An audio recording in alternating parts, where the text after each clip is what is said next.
सबको होनी के आगे अपना मस्तक झुकाना पड़ता है। ठीक है, मैं भी यही कहता हूं कि होनी के आगे चुपचाप सर झुका देना चाहिए। और सर झुकाकर सारा जीवन वहीं बैठे रहना चाहिए।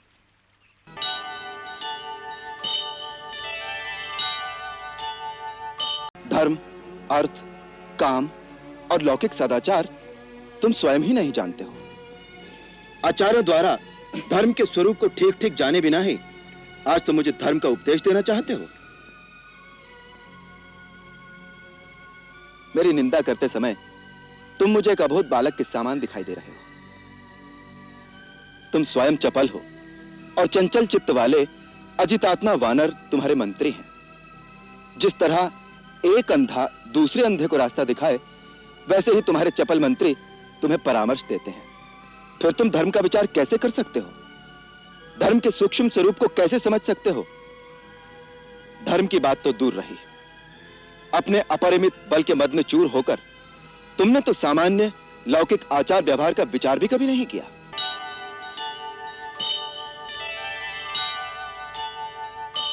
वाली, सत्पुरुषों का धर्म अति सूक्ष्म होता है, उसे समझना बहुत कठिन है। इतना समझ लो कि यदि राजा पापी को दंड दे तो पापी उस दंड को भोगकर निष्पाप हो जाता है, परंतु यदि राजा पापी को उचित दंड न दे तो उस दंड का फल राजा को स्वयं भोगना पड़ता है।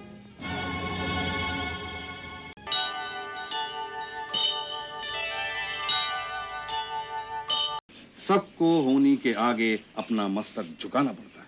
ठीक है, मैं भी यही कहता हूं कि होनी के आगे चुपचाप सर झुका देना चाहिए। और सर झुकाकर सारा जीवन वहीं बैठे रहना चाहिए। भूचाल के पश्चात मनुष्य किसी दिशा में किसी रास्ते पर तो चलेगा। यहीं पर उसे शास्त्र और दर्शन की आवश्यकता पड़ती है, जो उसे यह बताए कि इस अवस्था में उसका धर्म क्या है और उसका रास्ता किधर है।